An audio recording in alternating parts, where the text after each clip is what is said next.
Hello and welcome to the Society with Fatima Shaheen at BTB World. For decades, the general notion that we do get from Pakistan's education system is unfortunately this idea that it is based on rote learning. It is all about getting the right exam marks. And that unfortunately have been the parameters by which we then actually gauge any child's success, that too in their academics. However, having said that, over a period of time, we also observe the fact that there has been a monumental shift in this approach over a period of time, with there being a greater popularity of Cambridge, examinations, Cambridge system, so to speak, with there being greater popularity of the IB system per se, that too in Pakistan. What is very important to sit back and analyze then is that what are the respective advantages and disadvantages of all these systems, whether it is the local system, whether it is the Cambridge system, or whether for that matter it is the IB system. And when we do talk about all these systems, how are varying systems like these actually impacting the society at large? Because there is this very important criticism which is then raised that some of these systems, at least at some level, are deemed to be elitist in their nature, which actually means in the larger picture that they might have that potential so as to deepen socio-economic inequalities in our society. Do they actually do that? What truth and veracity is then attached to this very assertion? That is also something upon which we'll be shedding light today. We'll not only be talking about the recent changes that we do see happening in our education landscape, with there being greater focus on digital integration, with there being greater focus on AI's introduction, that too in some rural schools, but we'll also be talking about the government's work in this regard too, so as to overall improve the quality and access of education, that too in the society. We'll also be talking about issues which might otherwise often be ignored, especially when it comes to talking about Pakistan's education system. For example, this growing issue of mental health, the growing issue of climate change and food insecurity. Do we see issues like these getting ample consideration, that too overall in the curriculum and the system per se? We'll be talking about the shifts that we have seen and the changes that we do need to make overall when it comes to overall reforming Pakistan's education system, that too keeping in mind the various education systems that we do have currently in place. All of this today, that too with an extremely pertinent panel. Let me introduce you to my today's panel. My first panelist for today's show is Miss Arooj Fatima, who is a head of school and she's also a Cambridge expert. Assalamu alaikum ji, and welcome to the show. Thank you for joining us, madam. Alongside her, I have Mr. Iain Riley. He is also a head of school and he's also an IB expert. Assalamu alaikum, sir, and welcome to the show. Thank you for joining us. Wa alaikum assalam, and thank you for having me. You're most welcome. And my third panelist for today's show is Ms. Afshan Khalid, who is a monitoring and evaluation expert, and she's also a director school evaluation unit. Assalamu alaikum ji, and welcome to the show. Welcome to the show. Thank you for joining us, madam. Thank you for having me. Now, before we start the discussion on today's topic, let's have a look at this brief report. In Pakistan's rich and diverse society, education is our most powerful tool for peace, equity, and national progress. Today, we are witnessing a transformation: AI-powered classrooms in Muzaffargarh, digital labs in Punjab, and innovative story-based textbooks in Islamabad signal a shift from rote learning to real understanding. The Prime Minister has declared education an emergency, and provinces are responding with renewed commitment. New subjects like agriculture and fashion are empowering youth with practical skills for tomorrow. While diversity in school systems presents challenges, it also opens doors to inclusion and innovation. With growing attention to mental health and student well-being, our classrooms are slowly becoming more human, inclusive, and forward-thinking. From Bhakkar to Karachi, education reforms are no longer just policy, they are moral promise. Together, we are building a future where no child, urban or rural, is left behind, because a united education Pakistan begins in the classroom. Welcome back from the report. I'll start the conversation with you, Ms. Arooj. So first things first. Now, when we do talk about the Cambridge system generically, we do understand that yes, 30 years ago, Cambridge programs like O and A levels, they were actually being offered by perhaps only a few elite schools. But over a period of time, we also appreciate the fact that, the general popularity of the Cambridge system, that has immensely grown. With regards to some stats, we also see that fast forwarding to 2023, over 2 lakh entries were made with regards to Cambridge O-level courses particularly. So as somebody who is an expert in this area, what reasons would you attribute to the same? And do you feel that, because of this very transformative change, the Pakistani Cambridge system and students who are enrolled therein, they are then competing at power with, international students all over the world? Yes, that's true. There has been a global shift, not only in Pakistani context. Parents are more aware, students are more aware, and opting for Cambridge, of course, it opens up a lot more opportunities for you at global level as well as national level as well. Right. So there has been a shift, and then there has been a mindset shift as well towards inquiry-based learning, towards skill-based learning. True. Unfortunately, the kind of assessment system we had was more based on rote learning and mere memorization of the Right, that is very concept. unfortunate, especially in the So- local system. And also, I feel that looking at this from a very objective viewpoint, I think the general incorporation of technology and technological advancements, that has also pushed people to access systems like Cambridge and even IB for that matter as well. So, how would you comment on that? In a comparison with Cambridge, because I do know that you have had that benefit of introducing IB, that too in various jurisdictions, and in Pakistan, of course, you're leading that movement too.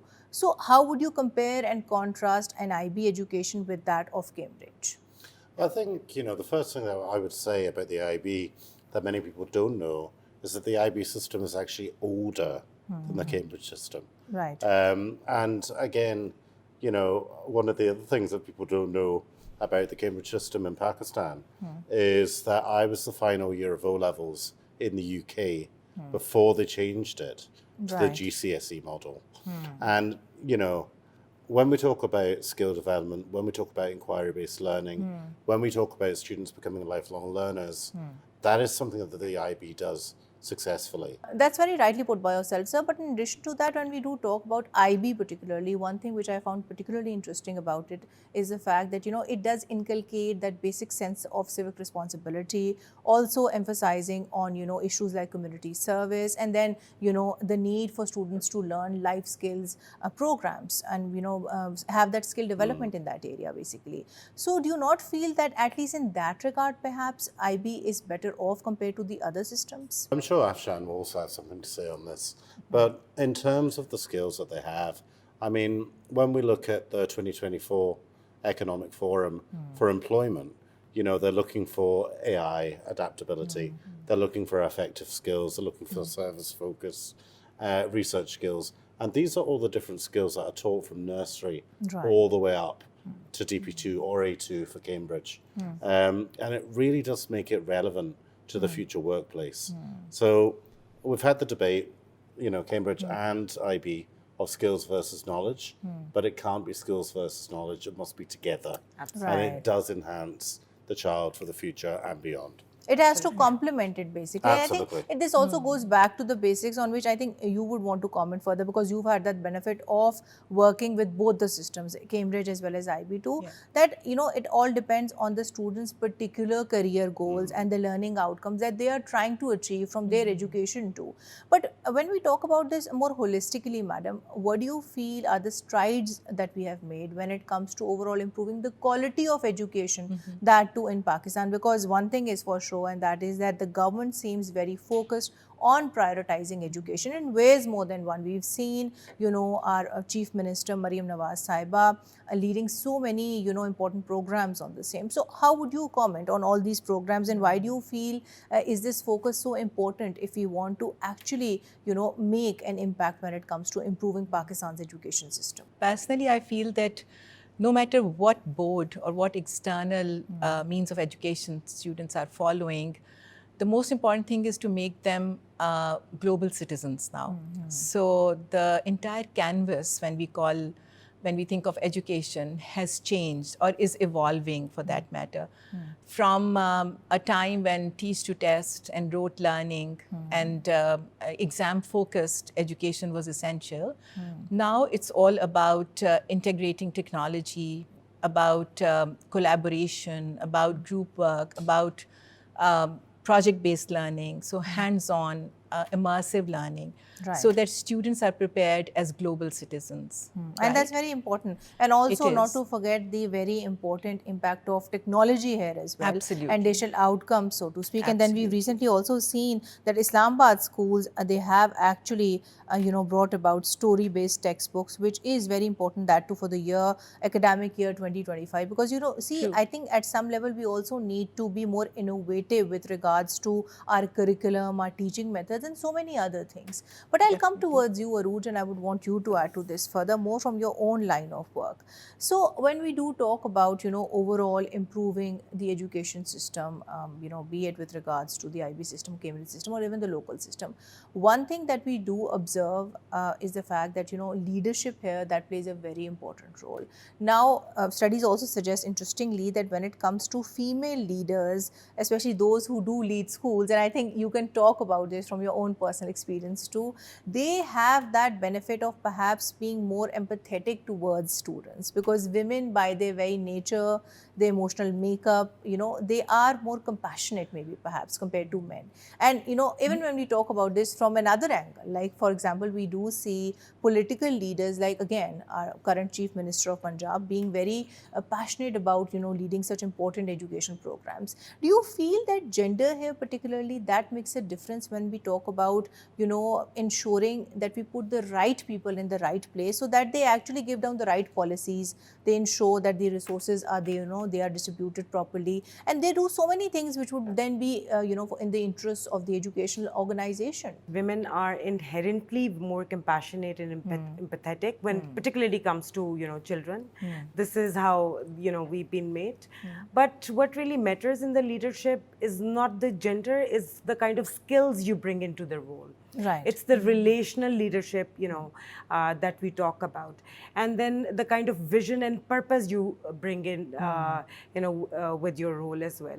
So, and the inclusion, that is also an aspect which we can't really ignore. But of course, women at certain sectors, they excel more because they have a better connection with their colleagues. They have a better connection with kids as well. Because when we do talk about this from female perspective, I think one thing which is given here is the fact that at least by virtue of having female leaders in schools, we would expect naturally that perhaps there would be more female inclusive policies, or maybe greater female teachers teaching there too. I'll come towards you, sir. So how would you comment to what she said? Would you agree with her, or would you beg to differ, because you are a male leading a school?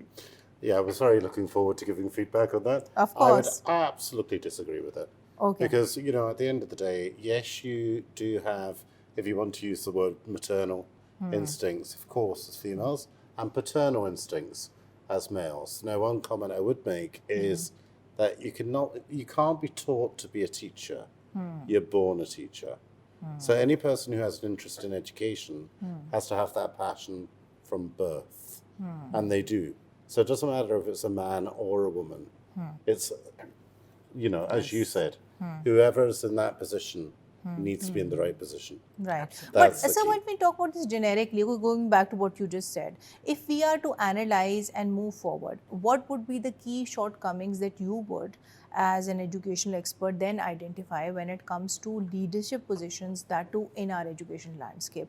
Yes, it goes without saying that in any profession, the leadership has to be appropriate in order for it to have that trickle-down effect. So when it comes to perhaps revamping or changing or reforming our current educational leadership positions, what are the changes that you would propose in this regard, so as to overall improve both the quality and accessibility of education in the country? Well, it comes down to training, and it comes down to training in specific areas. At the moment, we focus on leadership training in Pakistan, but we should actually be focusing on the teachers up. So we're actually doing it the wrong way around. And I know with the government we are looking into, making a PGCE course for teachers, Right. And then build that up into a master's level course recognized by the HEC, Right. which will take time. Of course. But, it's making sure that we look at the holistic approach and actually make sure we educate not only leaders, teachers, but also parents and students as well. Right. I'll come towards you, Ms. Afshan. I would want you to add to this further. So, since we are talking about the most important changes that we do observe in Pakistan's education system, I think in this regard we must talk about the growing importance of public-private partnerships too. So, how would you then comment upon the importance of the same? And do you feel that will collaborations like these actually help us practically improve learning and quality outcomes? A lot of times you might come across people too who might feel that despite the fact that public schools, they are being improved, we still have that societal perception that some way or the other private schools might still off be better. So how do you propose can we go about doing away with such societal attitudes and mindsets too? So, taking the first step to ensure that public schools come up to the same expectations as private sector. And for that, for example, I can give you an example. Historically, when PIMA was set up, Punjab Education Initiative Management Authority, so one of its charter was to ensure that the public schools get some support from the private sector, right? So, the schools that were in remote, rural, or underserved areas and had less than 100 enrollment were given to the private sector with the intention that they very much stay public schools, but the private sector will collaborate and help with the teacher, retaining teachers or hiring more teachers and ensuring that enrollment increases. Right. And over a period of time, it's like this initiative started in about 2018, 2019. But if you look at the statistics of 2024, so about the student enrollment increased from about 300,000 students in these remote schools to about 600,000 students.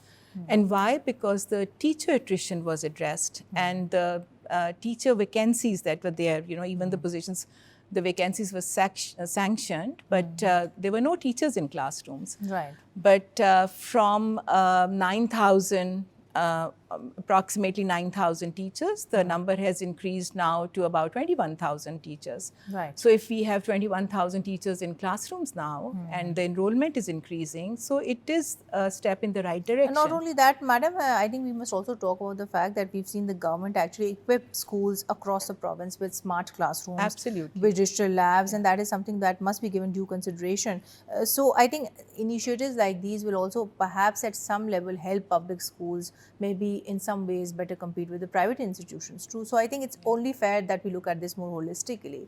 But Definitely. moving on and coming to the second part of my question, when we do talk about societal and public attitudes, do you feel that we as a society will still be able to perhaps give that equal footing to public schools that we do to private schools in this regard too? Because this is a perception that we as a society have lived with for the longest time. So the hope is always there. It is a tall order, but I think we are all set for a massive change. And also because the government initiatives again, if you just refer to our Chief Minister of Punjab, so the fact that the focus now recently on our local system of education, Right. so the intermediate and secondary board of education, so there's a very serious mandate and a focused attention on evaluating the current practices and learning from what are the good practices and then changing what needs to be changed. Right, madam, your point is noted. I'll come towards you, Iain, and I would want you to add to this further. I think in this regard, we must also talk about the Punjab government revamping the metric curriculum so as to introduce newer subjects like IT, health science, agriculture science, fashion design, even entrepreneurship and technology. How do you feel will changes like these actually better equip our children so as to modernize themselves, so as to upgrade themselves, and so as to have the much needed 21st century skills? And do you not feel that when it comes to perhaps practical implementation of initiatives like these, we also do need an industry and academia collaboration so as to further perhaps strengthen the efficacy of these initiatives? So how would you look at this from the viewpoint of being an educator? No, absolutely, and I think it's brilliant. Because if you look at the resources that Pakistan holds in terms of, minerals, in terms of materials, under the leadership of Shahid Qureshi, it makes absolute sense that they're introducing, agriculture into there. But also in addition, if you're looking at, let's say, the fashion world, Right. Pakistan fashion, and I am not into fashion, but, it's blown up Communication globally, skills also. and it's absolutely education Right. Focus skills. on communication So skills. Yeah. things have changed, right? Because it's gone from the traditional matric system to this more skill-based, holistic, life-based more system. more More practical, more pragmatic, and also perhaps more collaborative that way with reference to Absolutely. the public-private partnerships and even industry academia collaborations too. Coming back to you, I think here we must talk about Cambridge system and how we do compare it with the other systems here particularly. Now, a criticism which is often levied, and I think this is something very true for the IB system too, is that it is something which perhaps might be available only to some people, or maybe people who might belong to the upper middle class or to the elite, because it is an expensive course. Would you agree with that? And do you feel that when we talk about broadening the access of systems like IB, or even for that matter the Cambridge system, what are the steps that we do need to take in this regard so that it is something which is then perhaps equally available to all? You're absolutely right over here. It's actually a pretty complex, matter. Yes, Cambridge, if we compare it to metric local system, it's comparatively a little bit more expensive for the masses to get in access to. That's one thing, financial aspect.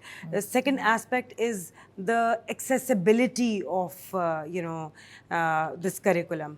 That is another aspect because it's not, that easily available to the masses at the government level. So it's still, not there. And then, of course, then another question, that poses some uncertainties, that is the equivalence level at Right. HEC level as well. So these are three different aspects we need to look at.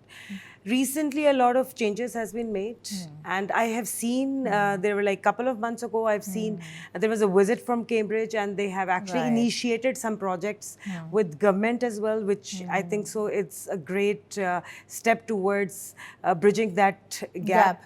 Yes, so I think so it's going to go a long way. But yes, at the financial level, it is still a challenge, and it will be there unless government takes certain steps, which I'm Right. sure it will. Right. Yes. So, how would you comment on that, being the IB expert here? Do you feel that IB has that elitist element to it? I think, of course, when it came into Pakistan originally, 20 years ago, very much so.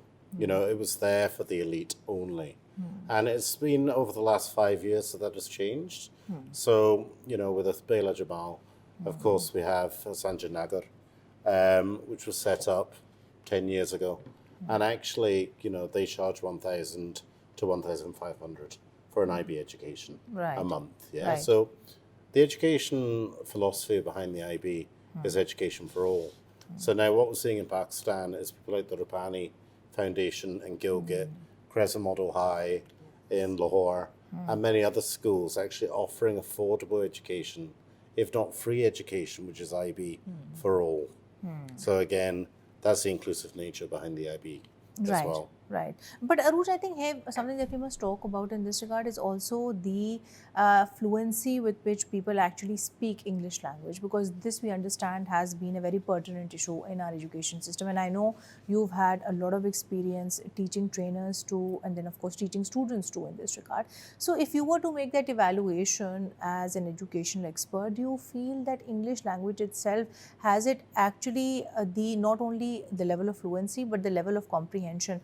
Has that improved over a period of time, or do you still feel that language as it is, it could still be a barrier for so many people who are trying to access the education system? Improvement has been there, but of course there is a huge gap. I myself, being an IELTS examiner, I do examine a lot of students, and I see, they come with a lot of good degrees, but they not only lack the basic fluency of the language, they also lack the accuracy and comprehension level of that language too. Right. So you see, when you go for the higher education, each and every subject is in English language. And when you're engaging with that text, it's not only at the comprehension level, it's at the research level where you have to actually dissect it, and then you have to, come up with the new concepts. So for that, you need to have a certain level of proficiency, level of education.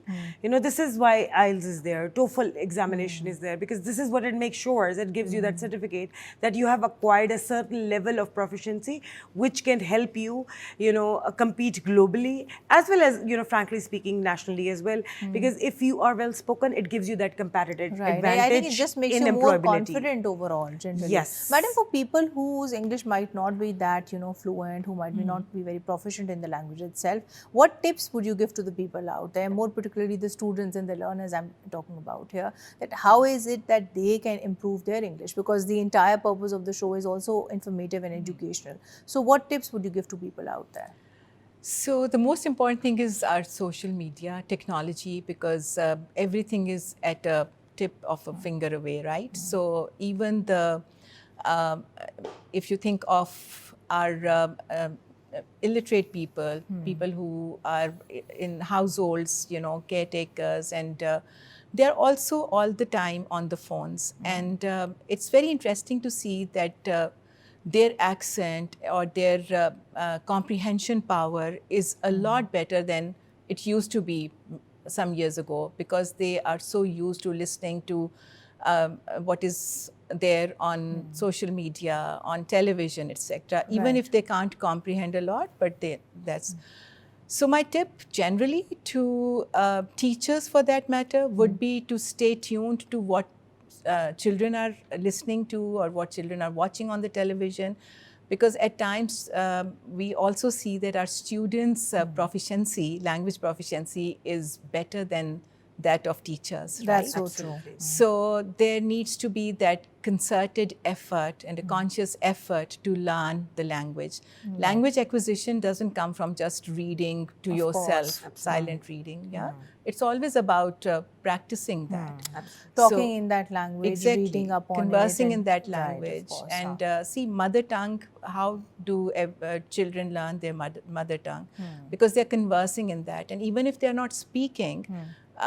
That processing is there. They can understand and they can respond They're to immersed it. in Right. that Yeah, language. so that Right. I think here the parents, they are also vested with a very important responsibility, Exactly. because there's only so much that educators can do in this regard too. It has to be a complete lifestyle change too. young parent body is so focused on ensuring that their children learn at least 2 or 3 languages, the mother tongue as well as English language, because it's kind of a status symbol also, right?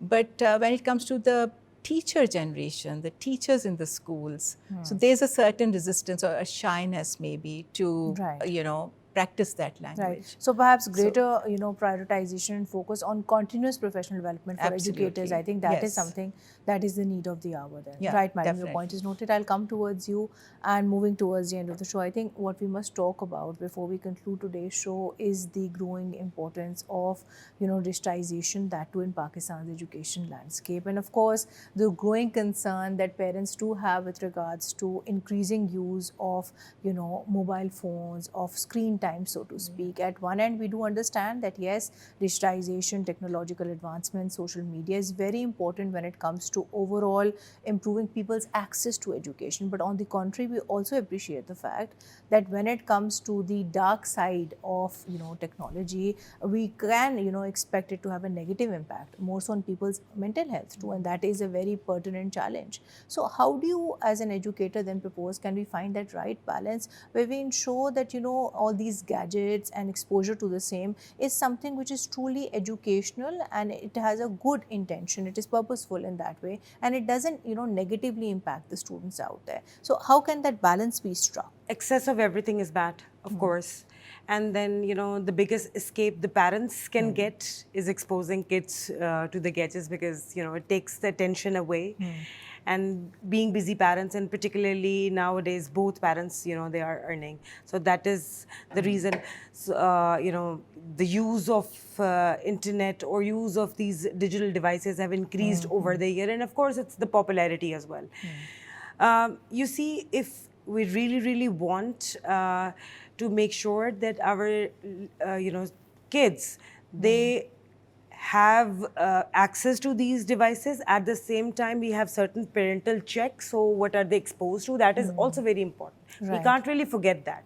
The kind of content they are being engaged with. So that is another aspect we need to look into. And then we need to also make sure they get that physical activity that is required for their mental as well as physical well-being. So That's we so true. need to strike that balance, and that can only come from parent and of course a school partnership as well. Both things are essential. You cannot negate the importance of one another, but at the same time we need to make sure that the balance is acquired, and that can majorly be done at the parental side, of course, and then Right. of course Parental school can side hold, and the yeah. educator side, and I think We can more so hold in a more collaborative way, because collaborative, both of yeah. them need to be in collaboration with each other that Absolutely. way. And this is something that we do see happening in so many countries. Finland, for one, I do remember reading up about it, that they have very peculiar ways in which they ensure that children have a very balanced kind of digital exposure. I'll come towards you, sir, and before we conclude today's show, I think taking benefit of the fact that you've had quite some international experience when it comes to being an educator. So what do you feel, is it that Pakistan and Pakistan's education system can then learn from that too, from various jurisdictions when it comes to overall reforming our education system, that too for the better, be it in terms of our policies or be it in terms of our general institutional strengthening? So, two things there. Firstly, I agree with Arooj that we need to have a triangulation. So, we need to have all stakeholders, parents, students, and teachers in partnership together, where they all work together for the betterment of their child. Right. Right? And with that comes learner agency. Now, learner agency is not just students, it's also teachers and parents, where they have a voice, and they have a choice, and they have ownership over the learning of their children. And yes, it happens in some IB schools in Pakistan, but there needs to be a clear definition, be that Cambridge, be that IB, be that matric, of what it is, because it's so powerful.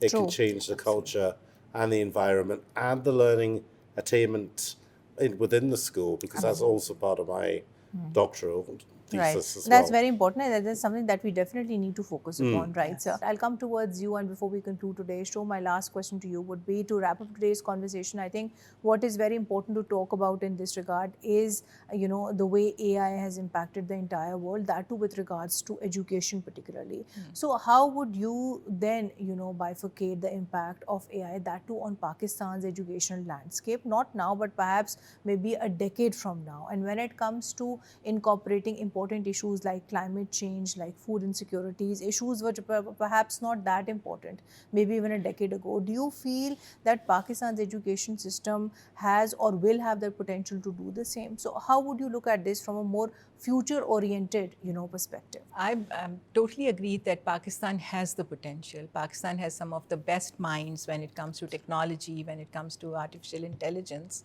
It's just that how to make sure that we stay conscious of the fact that we are using technology and artificial intelligence to our benefit, and we are not swept away with it. And in the coming years, a decade it may sound like a century, the way the things are changing with technology, with AI taking over.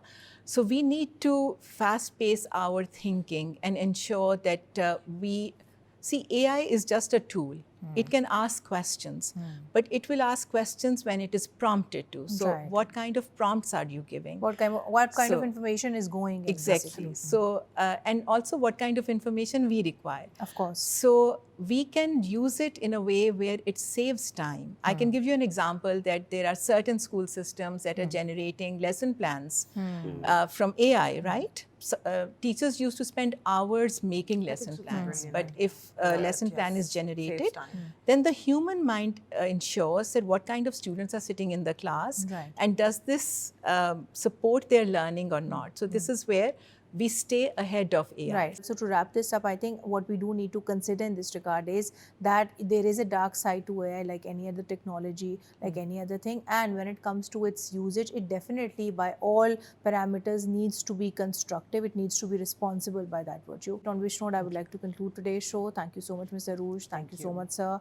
And thank you so much, madam, for your time today. Well, to conclude today's show, something that we did speak about in today's show is Pakistan's education system system and how do we generally compare the varying education systems which do exist therein, whether it is the local and the traditional education system, whether it is the Cambridge system, or whether in this regard it is the IB system, so to speak.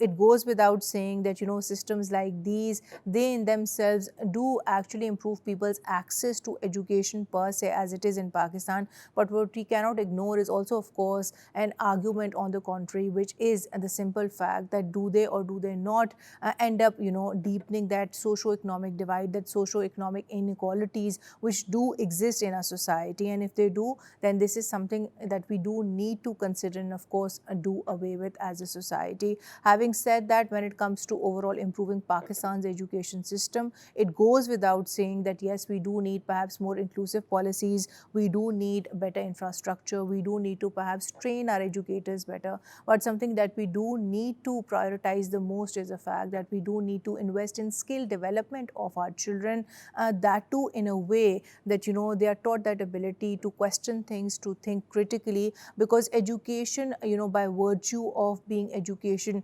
shouldn't just ideally actually teach you what to think. It should give you that ability to, think in the right manner, to question things, to perhaps not take things as you see them to be, and most importantly, to introspect. That's it for tonight. Until next time, take care and Allah Hafiz.